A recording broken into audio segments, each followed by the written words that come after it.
Niin, tänä iltana meillä onkin tuollainen aihe, joka aina on ajankohtainen ollut ja tulee myöskin olemaan kauan vielä. Kysymys avioliitosta. Minä ajattelin, että minä olisin lähtenyt liikkeelle tänä iltana lukemalla vähän Raamattua ensin, joka koskee juuri meidän aihettamme. Ja ensiksi mennään aivan suoraan luomiskertomukseen, ensimmäiseen Mooseksen kirjaan, ensimmäiseen lukuun, ja siellä sitten vielä jakeet 26 ja 27 ja 8kin. Ja Jumala sanoi, tehkäämme ihminen kuvaksemme, kaltaiseksemme, ja vallitkoon he meren kalat ja taivaan linnut, ja karjaeläimet ja koko maan ja kaikki matelijat, jotka maassa matelevat. Ja Jumala loi ihmisen omaksi kuvaksensa. Jumalan kuvaksi hän hänet loi, mieheksi ja naiseksi hän loi heidät.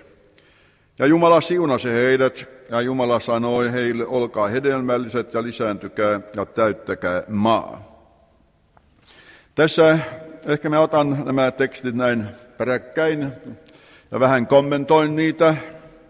Ensinnäkin yritin eilen illalla kertoa siitä, että meidät luotiin Jumalan kuvaksi, luotiin sillä tavalla, että me löytäisimme eheyden.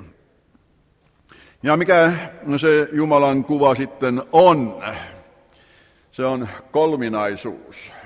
Isä Jumala luoja, Kristus Jumalan poika lunastaja, Pyhä Henki, lohduttaja, tien viitoittaja. Ja näin me siis ymmärrämme, että meillä on ainakin 3 ulottuvuutta. Se osa meissä tai se ulottuvuus, joka liittyy luomakuntaan, luontoon, kehollisuus. Tämä on hyvin tärkeä asia. Nimittäin ihminen, joka pyrkii irti ruumiistaan, kehostaan, pirstoutuu. Hän ei voi omaa kokonaisuuttansa löytää. Ja tämä on houkutus hyvin usein silloin, kun elämä tuntuu raskaalta. Silloin pako joko psyykkeeseen, ajatusmaailmaan tai hengellisyyteen tarjoutuu sellaisena helpompana vaihtoehtona. Ja samalla siitä tulee pakomatka, ja niin ihminen menettää kokonaisuutensa.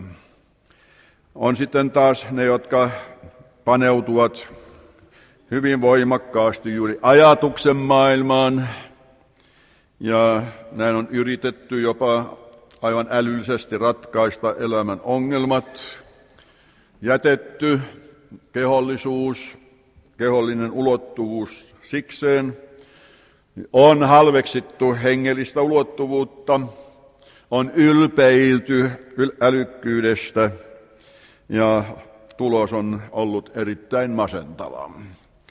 Ei kukaan ihminen ratkaise elämän eksistentiaalisia kysymyksiä ajattelemalla. Täytyy myöskin toimia. Ja sitten on tuo ehkä kristillisesti katsoen houkuttelevin tie. Minä muutan kaikki ongelmat hengellisiksi. Jotkut jopa siinä määrin, että julistus ei sisällä mitään muuta kuin ensin todistusta synnistä ja sitten anteeksi antemuksesta, armosta. Kaikki muu jää sen ulkopuolelle. Tämä on kyllä keskeinen aihe, mutta ei se ole kaiken kattava aihe. Meidät on pantu tänne todelliseen maailmaan, elämään todellista elämää. Ja tässä on varsinkin tärkeää se, että meidät on sidottu, jos minä sanoisin näin. Ei se ole, se on väärin sanottu. Me olemme ruumiillisia yksinkertaisesti. Me emme ole kreikkalaisia, jotka ajattelemme, että sielu on pantu vankilaan meidän ruumiiseemme. ja että siitä pitäisi päästä irti. Ei, vaan meillä on annettu juuri ruumis, jotta me sitä käyttäisimme hyväksemme, jotta ruumiissamme toteuttaisimme elämän kutsumuksemme ja tehtävämme. Kun taas sitten ne, jotka halveksivat henkeä, halveksivat moraalia, halveksivat omaa tuntoa, halveksivat kaikkea sitä, mitä ei voida käsin koskettaa, heidän elämänsä muuttuu niin sanomattoman nopeasti mielettömäksi. Ei ole mitään tarkoitusta olla olemassa. Ja siitä syystä yritin kertoa eilen illalla, että nämä on saatava yhteen yhdeksi kokonaisuudeksi, jotta minä olisin täysi ihminen. Ja tämä tapahtuu varsinkin dialogissa toiseen ihmiseen.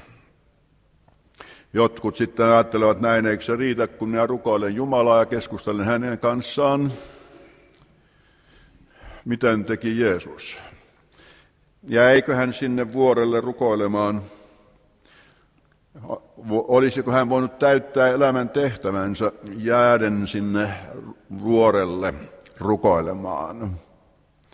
Ei hänen elämänsä olisi ollut täysin mitätön meidän näkökannalta katsottuna. Ei siitä olisi ollut mitään hyötyä. Hän rukoili, jotta hän voisi tulla alas sieltä vuorelta elämään sitä elämää meidän keskuudessamme, joka koituu meille hyödyksi, opetukseksi, johdatukseksi, joka auttaa meitä todellisiksi ihmisiksi. Tämä tällainen kertaus eilisillasta. Ja sitten tänä iltana kerrotaan meille vähän lisää. Kun meidät luotiin Jumalan kuvaksi, niin me luotiin mieheksi ja naiseksi. Tästä voi helposti vetää senkin johtopäätöksen, että vain miehenä ja naisena olemme täydellisesti Jumalan kuva. Ja eräässä mielessä se on aivan tottakin. Ei seuraavaa sukupolvea olisi, jollei meitä olisi miehiä ja naisia. Me olemme siis, meillä on annettu luova kyky juuri näissä ominaisuuksissa. Ja tämä idea on niin syvällinen, että esimerkiksi kiinalainen filosofia määrittelee koko elämän, kuinka me sanoisin, peruslaiksi 2 sanaa yin ja yang, nimittäin naisellinen ja miehinen, feminiini ja maskuliini. Ja kaikessa nähdään juuri, kuinka nämä 2 muodostavat elämän kokonaisuuden. Nyt tässä piileekin erittäin syvä viisaus, nimittäin kun on kysymys meidän minuuden etsinnästä, niin silloin tässä on hyvin tärkeä osa näyttää juuri nämä sukupuolten eroa. Rollo May sanoo sen tässä kirjassa, joka minun kädessäni on, ruotsinkielisenä kärlekovilja. Siinä hän sanoo, että siinä joukossa, missä naiset ovat mukana, niin miehet miehistyvät. He esiintyvät enemmän, siis kuinka minä sanoisin, enemmän miehinä kuin muuten.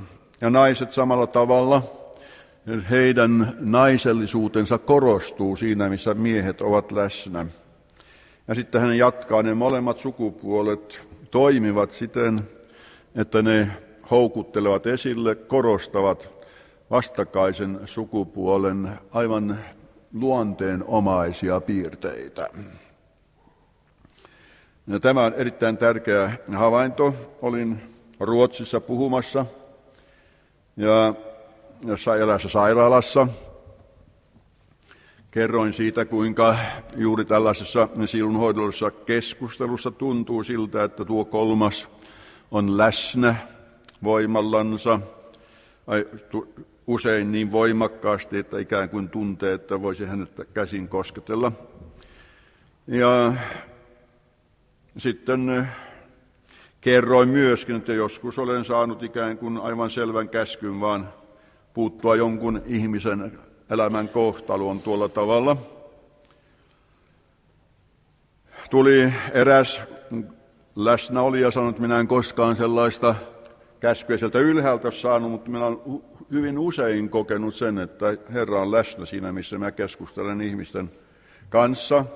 Ja minä sanoin, että se riittänee, ei kai kukaan vaadi lisää.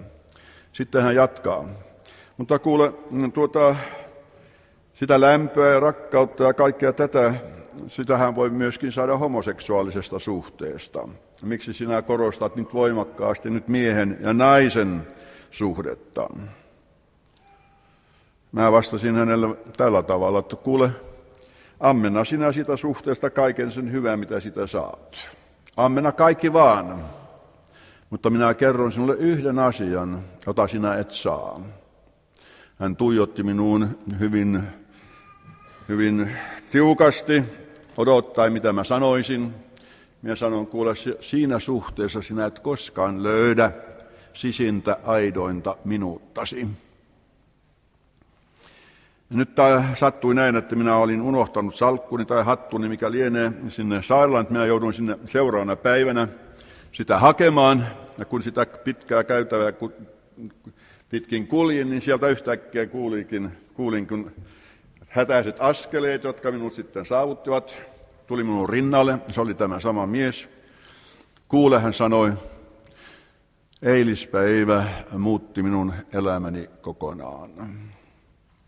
Hän oli saanut sen aha-elämyksen, jota hän tarvitsi, jotta hän pääsisi löytämään omaa minuuttaansa, eheytymään paremmin.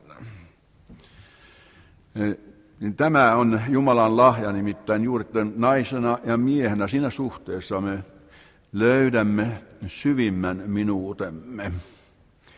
Ja tässä on myöskin eräs avioliiton aivan sisäisiä salaisuuksia, sen syvimpiä anteja.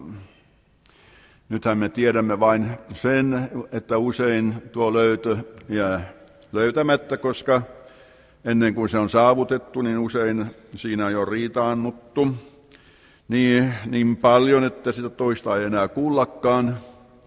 On tuo unelma siitä ihanasta, romanttisesta onnesta on särkynyt ja tuntuu ikään kuin, että kuljetaan vain pirstaleiden päällä.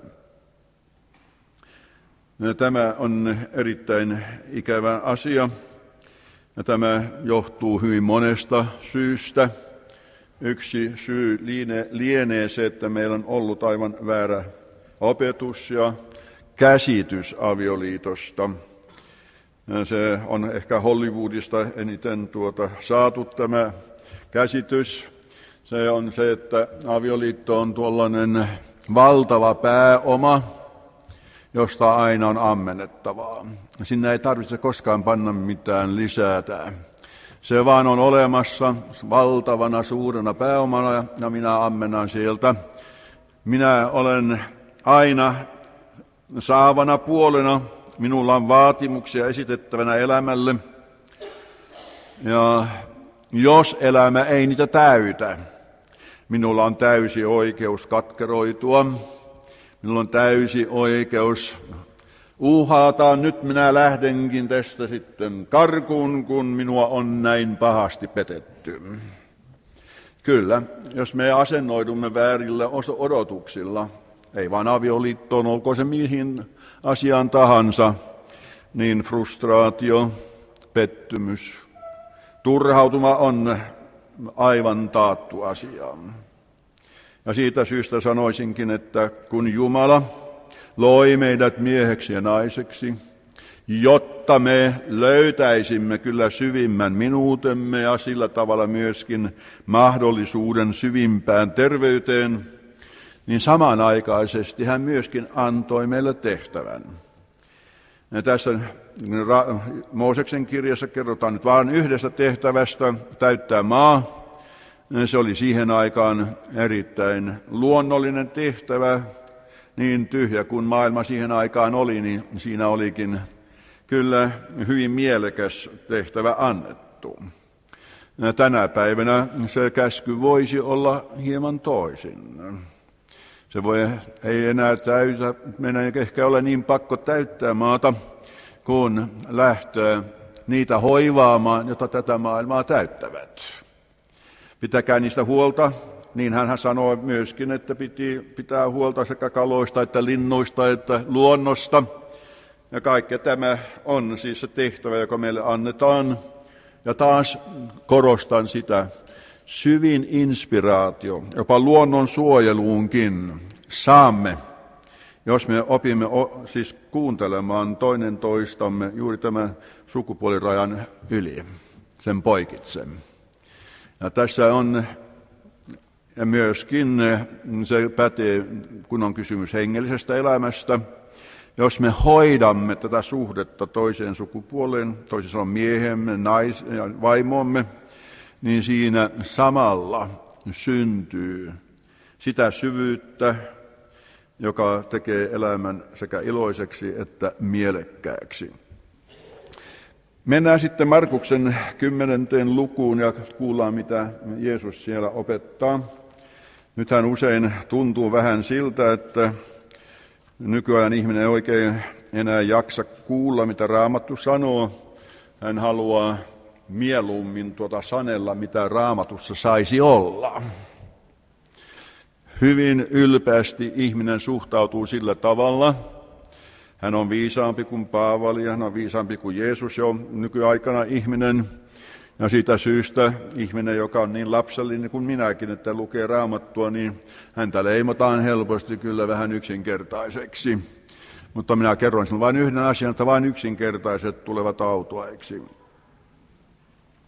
No niin, luetaan täältä, mitä Jeesus sanoo. Ja hän nousi sieltä ja tuli Juudean alueelle, kulkien Jordanin toista puolta, ja taas kokoontui paljon kansaa hänen luoksensa, ja tapansa mukaan hän taas opetti heitä.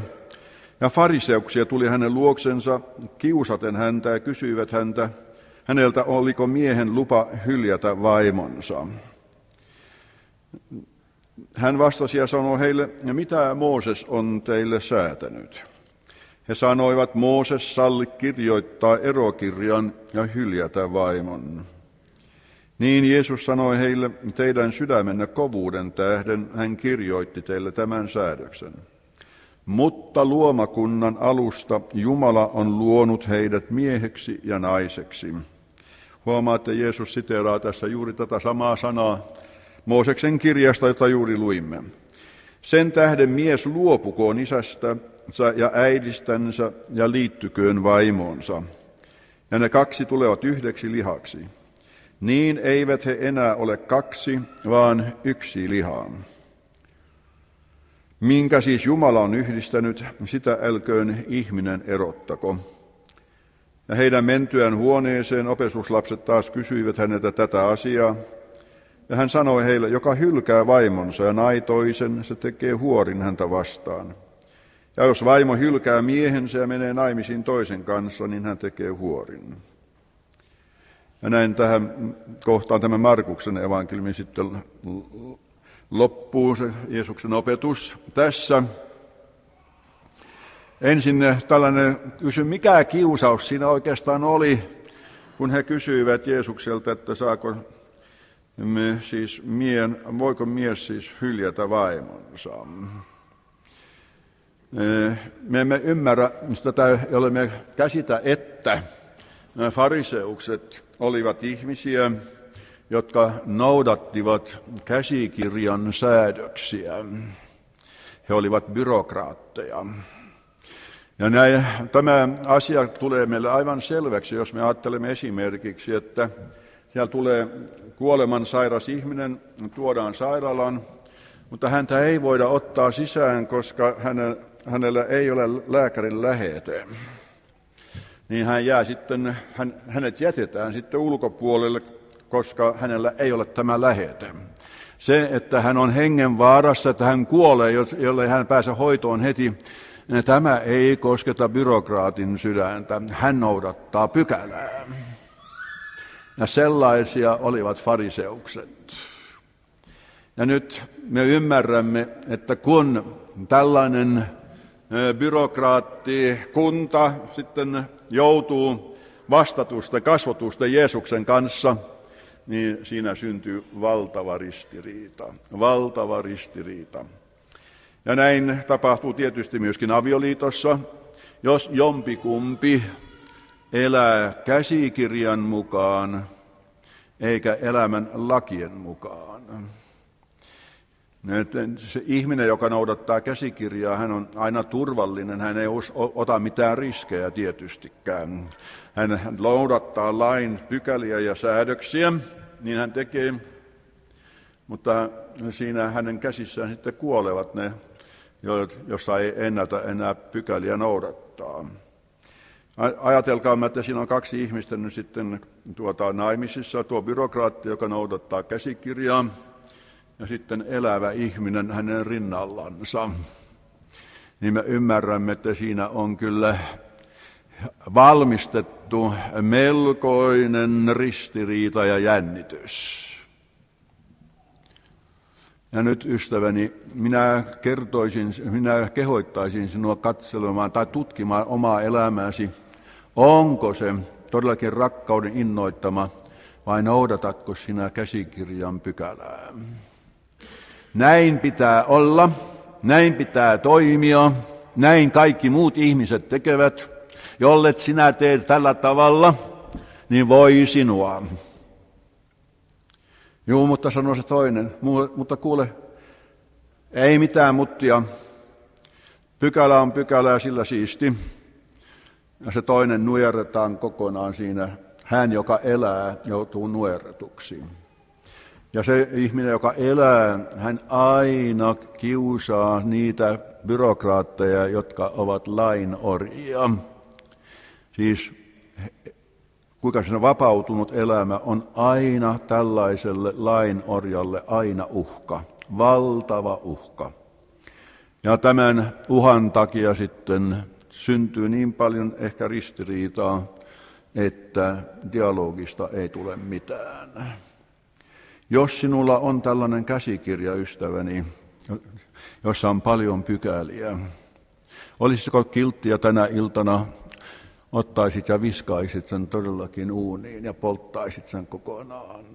Lähtisit kuuntelemaan mieluummin sitä korkeampaa viisautta, sitä Herraa, joka vapauttaa elämän ja joka asettaa rakkauden pykälän edelle.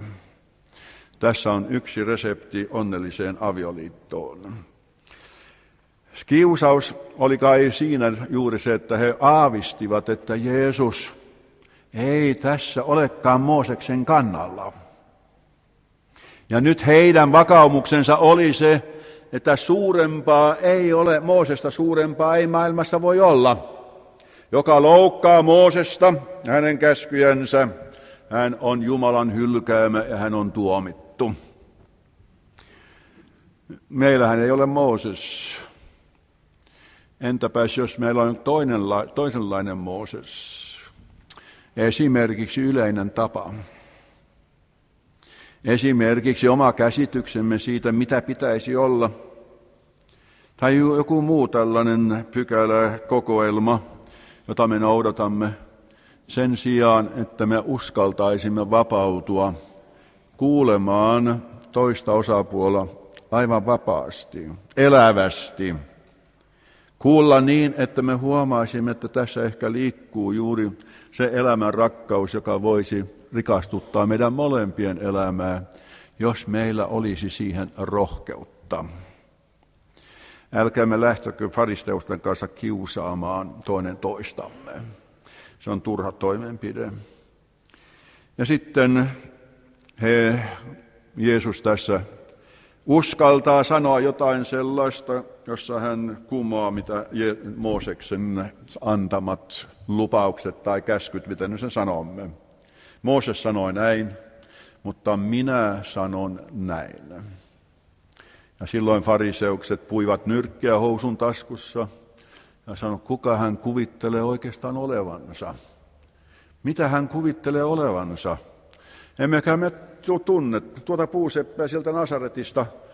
Mitä hän luulee olevansa oikeastaan? Menee kumoamaan pyhän, korkean, jumalallisen Mooseksen käskyt. Tämä on ennenkuulumatonta jo. Ennenkuulumatonta. Sinun vierelläsi voi olla ihminen, joka ei nyt lähde aivan yleistä mielipidettä noudattamaan noin orjallisesti.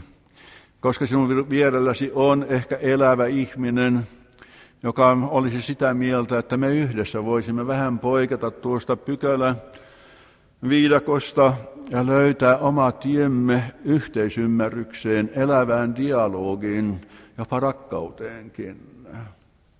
Uskaltaisitko sinä silloin lähteä mukaan sille tielle? Kehoittaisin sinua ottamaan sen riskin. Ja se on erittäin lupaava tie, sanomattoman lupaava tie. Mutta sitten, nythän me tiedämme tänä päivänä, että me emme useinkaan haluakaan avioliittoa, vaan me haluamme avoliittoa. Me haluamme avoliittoa. Eikö se ole yhtä hyvä kuin avioliitto? Eikö se ole yhtä hyvä? Kuule, minulla on muutama huomautus siihen. Minun ymmärtääkseni, se voi olla, että minun ymmärrykseni on liian pieni, mutta minun ymmärtääkseni tässä on kysymys siitä, että solmitaan tuollainen yhteys, jossa on paljon varauksia. Erittäin monta tuollaista poikkeuspykälää, pienin kirjaimin, niin kuin vakuutuskirjeessä tavallisesti on, jota emme huomaa ennen kuin sitten, kun se vahinko on tapahtunut, emme korvausta enää saakaan. Niin siinä voi olla tällaisia varauksia. Minä jatkan tätä yhdessäoloa, jos sinä aina olet kiltti minun kanssani. Jos sinä minua miellytät,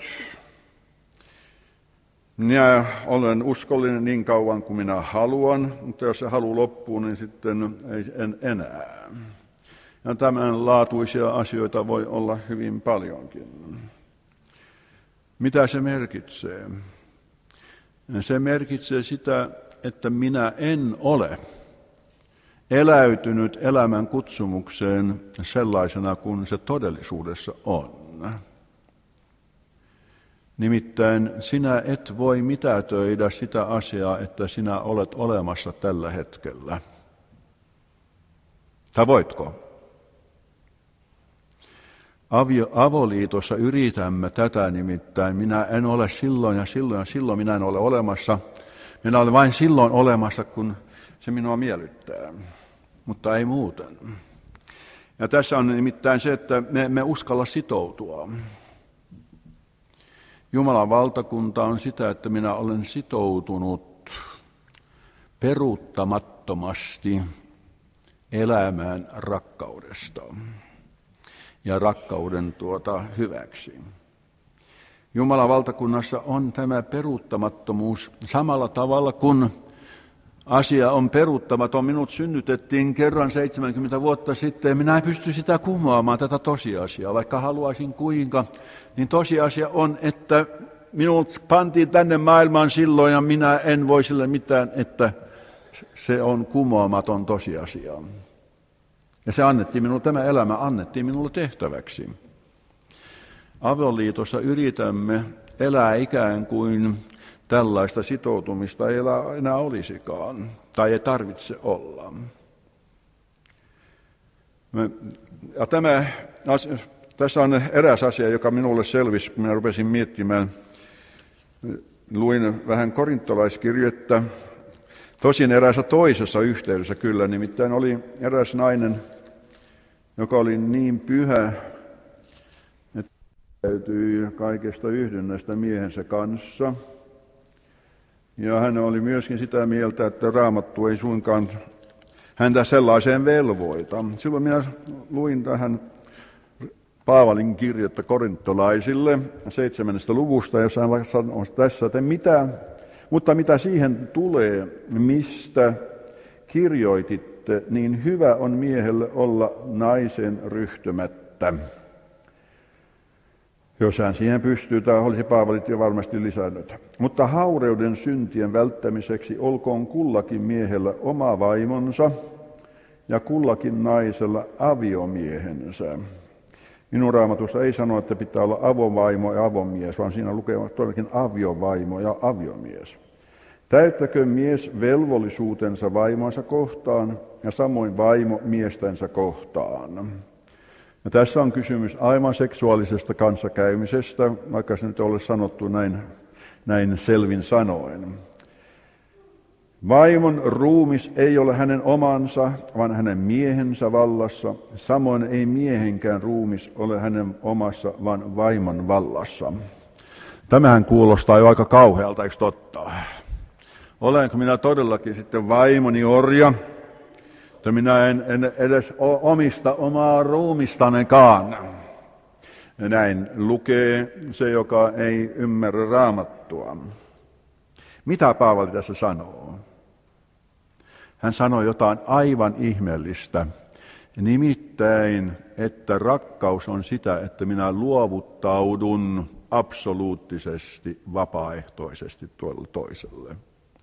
Minä luovuttaudun, antaudun.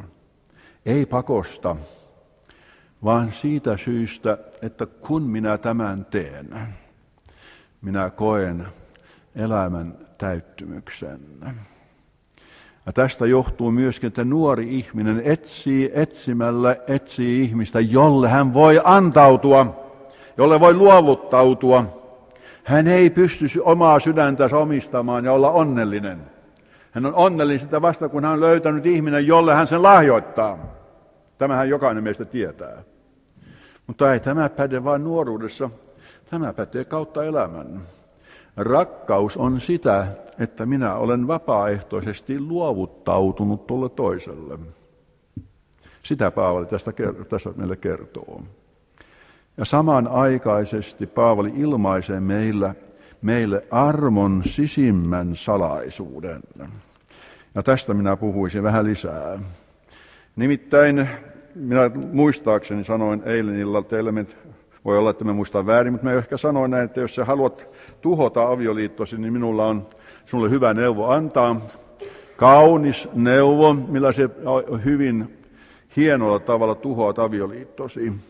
Ja se neuvo on, vaadi kumppaniltasi rakkautta. Eikö tämä kuulosta mukavalta? Vaadi kumppaniltasi rakkautta. Mitä väärää siinä on, kun kerran ollaan naimisissa ja on luvattu rakastaa, niin mitä väärää siinä on? Ja siinä on vain se väärä asia, nimittäin, että rakkautta ei voida vaatia. Ja rakkautta ei voida vaatimuksesta antaa. Sillä vaatimus on juuri sama kuin laki. Ja tässä nykyään ihminen ei ole tunnistanut lakia. Hän ei ole nähnyt, että kun lakihenkisyys, byrokraattisuus tulee avioliittoon, niin se merkitsee juuri sitä pykälää, jota minä vaadin, täytä tämä. Ja mitä tapahtuu silloin, kun ihminen joutuu vaatimuksen eteen asiassa, jossa hän jo sisäisesti omasta halustansa oikeastaan mieluummin sen toteuttaisi? Mitä hänelle silloin tapahtuu? Kuule, hän ei pysty antamaan, vaan hän nousee vastarintaan, hän tulee uhmaiseksi. Ja kuule, tässä on selitys monen avioliiton karjutumiselle. On lähdetty vaatimaan rakkautta sen sijaan, että olisimme lähteneet antautumaan toinen toisellemme. Paavali sanoo Galattalaiskirjeessä nimittäin, että ne, jotka perustavat lain pykälään vaatimuksiin, he ovat kirouksen alaisia. Ja kun me luemme tämän, niin me ajattelemme, että jaha, tuo kirous, mikähän se oikeastaan on? Joku sellainen, joka toimii jossain siellä taivasten takanurkissa tai jotain sellaista. Mutta ei tuo kirous ole mikään sellainen koettava tosiasia tässä aivan arkisessa elämässä. Olemme ajatelleet näin. Tosiasia on aivan päinvastoin. Tuon kirouksen alla elävät monet parit tänä päivänä. Ja mikä se pari on? Mikä se kirous on? Se on sitä, että minä olen lukkiintunut siihen uhmaani. Jos olisin saanut vapaasti antautua rakastaa, niin, ja toinen olisi luottanut siihen, vaan avautunut sitä vastaanottamaan, hän olisi vapauttanut minut rakastajaksi. Mutta kun hän läksi vaatimaan, niin hän toi kirouksen meidän kotiimme. Ja siitä syystä, kuule ystäväni, minä olen kuullut niin monen ihmisen kertomuksen tänä päivänä, joka paikassa, koko Pohjolassa, missä olen liikkunut. Aina olen kuullut sitä tällaista marinaa, jossa on ollut sisin ääni ollut se vaatimus. Hänen on pakko minua rakastaa tai sitten mennään avioeroon. Pakko hänen on, jollei hän muutu rakastajaksi, niin silloin minä heti lähden. Jos minä siis olen tuossa asenteessa kyllin pitkään, niin kyllä mä saan lähteä itse ja saan hänetkin lähtemään. Ei siinä tarvita suurempaa taitoa.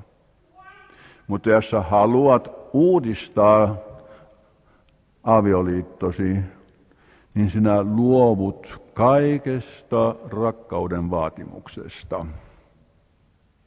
Sillä se on vanha Eeva ja vanha Aatami, joka vaatii. Uusi Eeva ja uusi Aatami avautuu uskossa, toivossa ja odotuksessa, avautuu sille uudelle, joka syntyy meidän välillemme. Ja minä kerron sinulle, että jokainen avioliitto voi tulla uudeksi, täysin uudeksi, jos minä kerta kaikkiaan teen pesäeron tuon lakihenkisen minän kanssa. Se on tapettava pois. Siihen minut kastettiin kerran. Minut kastettiin sillä tavalla, että tuo vanha kirousta esille loistiva vanha Eeva ja Aatami, että se kuolisi. Ja minä pääsisin nousemaan siihen uuteen elämään, jossa rakkaus sekä miehen ja naisen välillä että Kristuksen rakkaus pääsee täyteen kukoistukseen. Ja kun me puhutaan kristillisestä etiikasta ja moraalista ja niin poispäin, niin on ihmeellistä. Minä näin selostuksen Hufvudstadsbladissa eilen toissapäivänä eräästä minun kirjoituksestani, jossa minä olen kuulemma hirvittävän ankara moraalissani.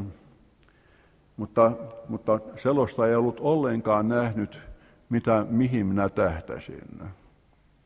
Minä olin kertonut, että jos sinä haluat todellakin päästä kiinni siihen siunaukseen, jossa sinut vapautetaan armoon ja rakkauteen, niin silloin pitää noudattaa eräitä sääntöjä. Se on aivan selvää. Raamattukin kertoo meille siitä, kuinka esimerkiksi juoksija, joka ei noudata sääntöjä, joka ei kurita ruumistansa, joka ei harjoita, ei hän voita. Ja niin minä olen mielikuvituksessani olen ajatellut sitä juuri, että minä olisin kuvannut teille, jos minä olisin pystynyt oikein kuvannut teille sellaista elämäntyyliä, jossa ihmistä rääkätään oikein hurjasti.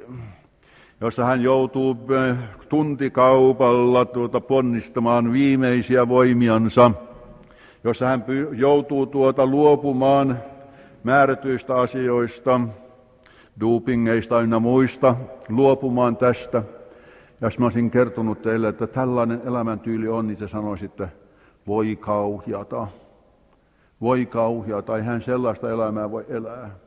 Ja sitten minä olisin kertonut teille, mutta huippu-urheilijathan elävät joka päivä siinä maailmassa. Heitä emme surkuttele. Ja kuitenkin heidän palkintonsa on vain kuihtuva seppele.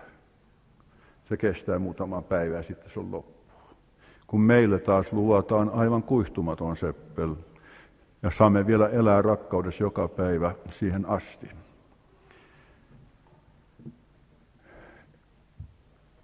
Elikkä avioliitto on siis tehtävä. Ja sitten tässä puuttuisin muutamaan Freudin erehtykseen taas. Hän nimittäin ensinnäkin hän opetti meille, että yliminä ja omatunto ovat sama asia. Se mitä kohtalokkain erehdys. Juuri siitä syystä ihminen ajautuu lakihenkisyyteen, koska hän uskoi tuon väärän profeetian tuossa. Ei se näin ole. Yliminä on se, joka panee yrittää panna vaatimukset täytäntöön. Se on se, joka tappaa rakkauden, joka tappaa kaikki suhteet. Omatunto on se, joka ohjaa meitä vapautuneeseen suhteeseen. Sellaiseen, jossa meidän sydämemme ja meidän olemuksemme viihtyy. Siinä on aivan valtava ero. Toinen hänen suuri erehdyksensä oli se, että seksuaalisuus ja erotiikka ovat sama asia. Tämä on kauhea erehdys. Hänen olisi pitänyt tietää paremmin. Olihan hän kuitenkin tutustunut Platonin filosofiaan. Mikä eros on siellä? Ei se ole ollenkaan seksuaalisuutta. Se on ihanteellisuutta. Siinä, missä eros minut valtaa, minä näen rakastetussa, minä näen sen ihannekuvan. Minä koen tuon ihmeellisen viehätyksen, jota kaikki ovat etsimässä. Ja tänä aikana sitten väärät profeetat julistavat meille, että se tulee kyllä, kunhan vaan harjoitat paljon yhdyntää sinne ja tänne. Vasemmalle ja oikealle, missä tahansa, niin kyllä se tulee. Näin julistaa meille väärät profeetat. Ei ollenkaan. Kuule, eros, se on sellainen voima, joka auttaa minua näkemään rakastettuni kirkastetussa valossa. Ei väärennetyssä, vaan kirkastetussa. Minä näen siinä todellakin totuuden, puhtauden, ihanteellisuuden, kaiken ruumiillistuman minä näen silloin siinä rakastetussa. Ja minä koen, että tuo eros todellakin nostaa minut ylempiin sfääreihin.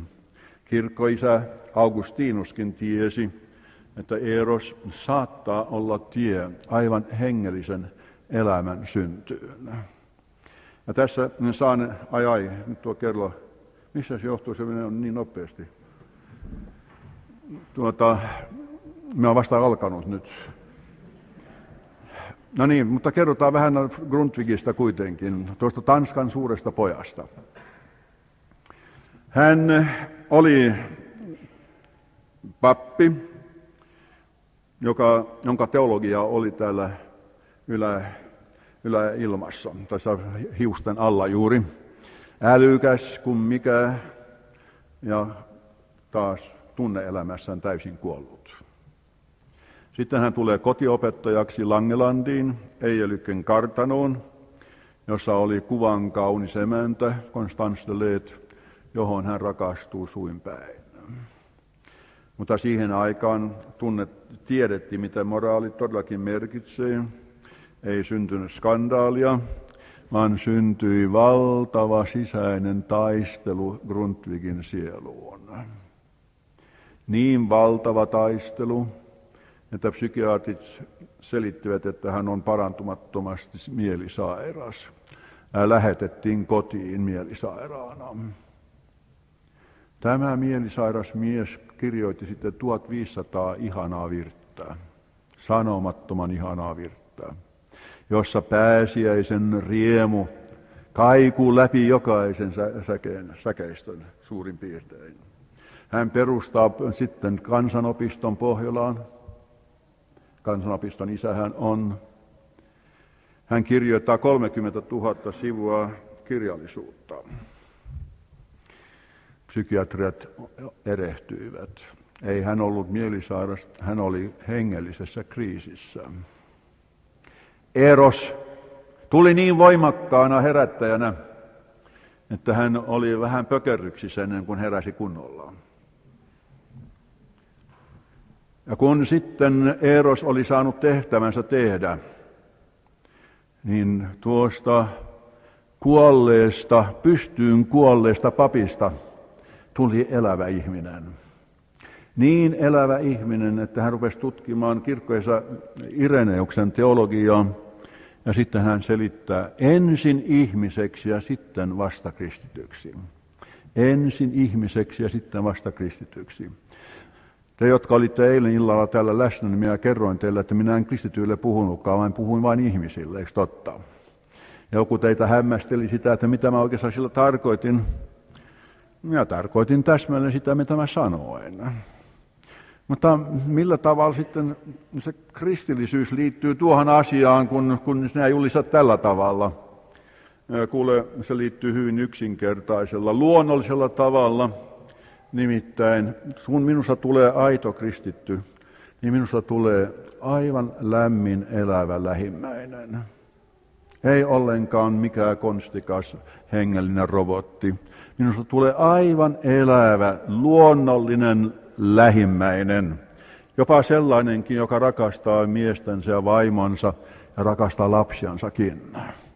Ja tekee sen aivan noin, kuinka me saan sisäisen luonnonvoiman varassa.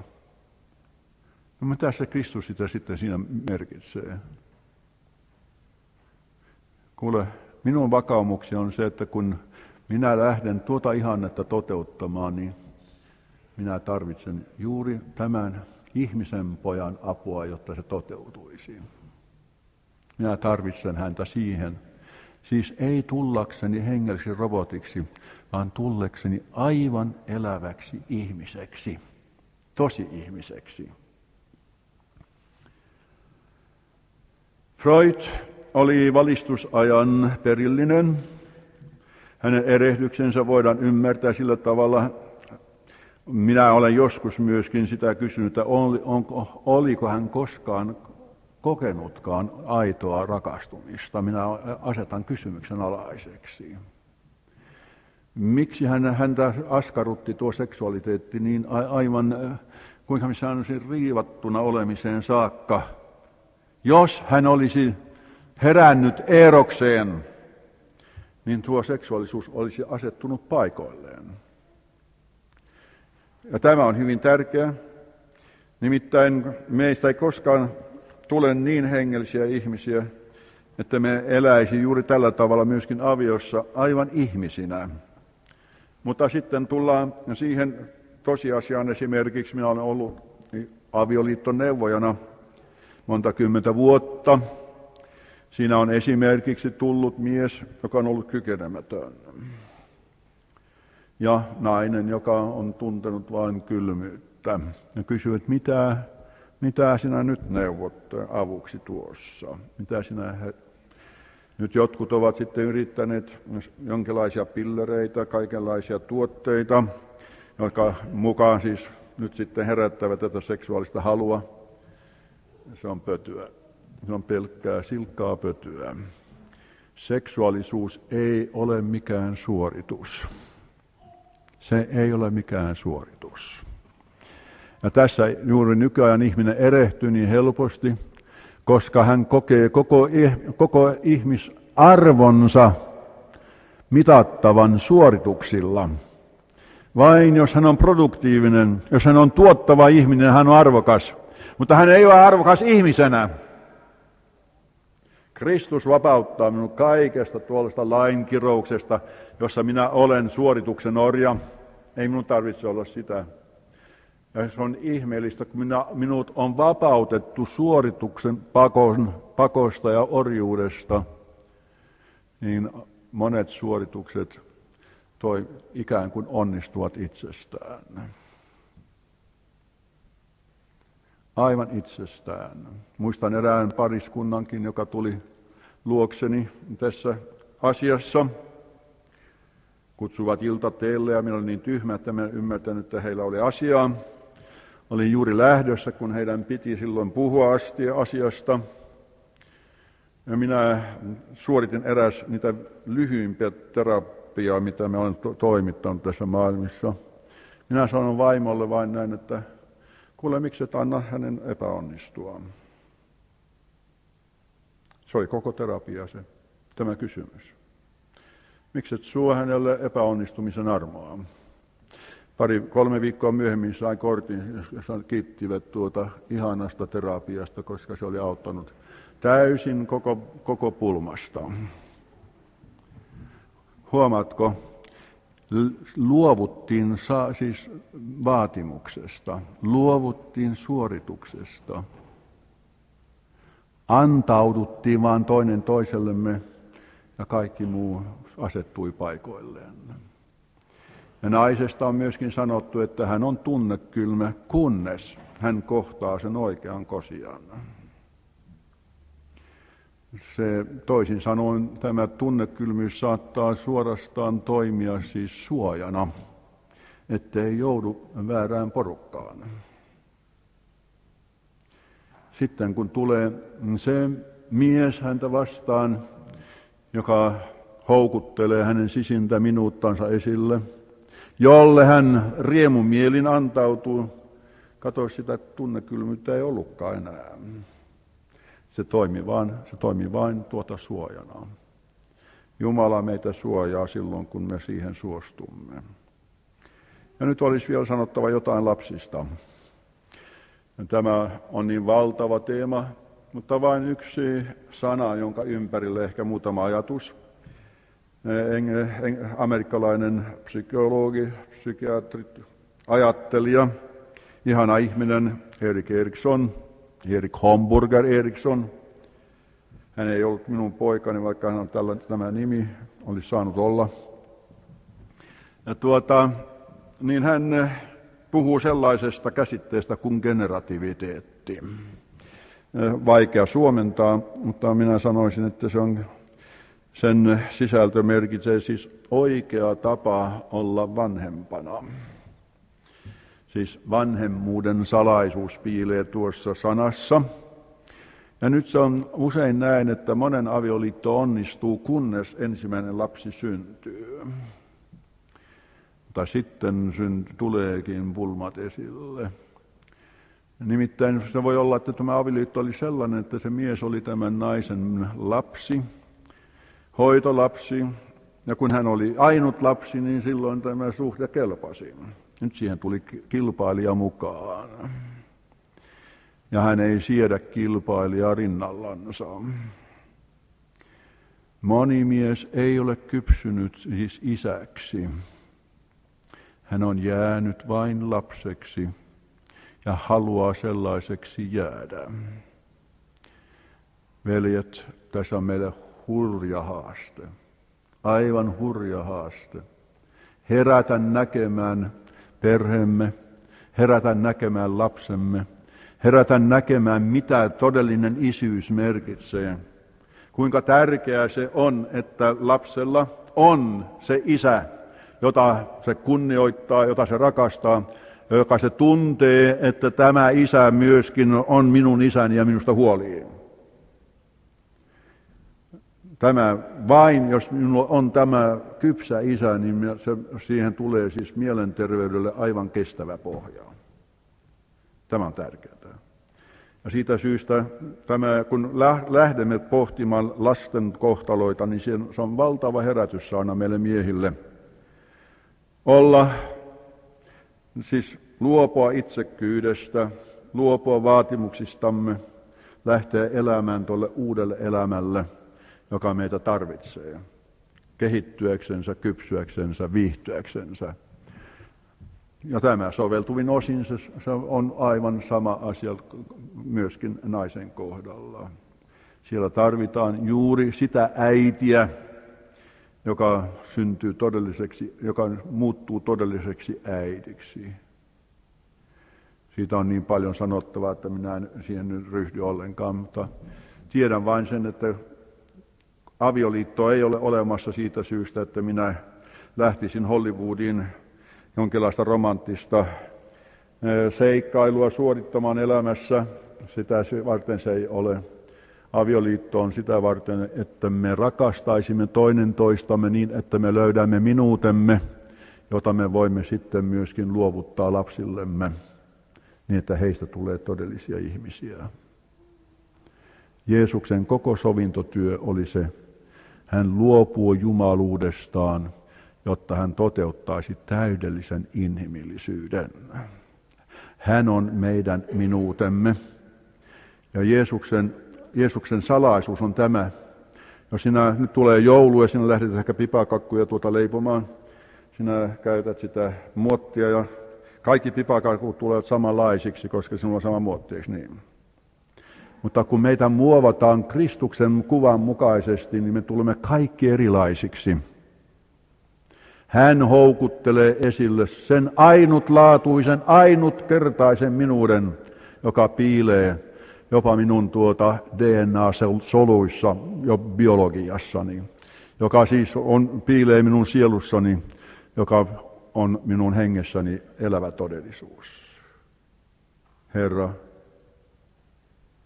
kirkasta meille sinun rakkautesi ja armosi. Kirkasta meille sinun kasvattava isyytesi. Herra, auta meitä luopumaan sitä minäkeskeisyydestä, niistä vaatimuksista, jotka muuttuvat elämässä kiroukseksi.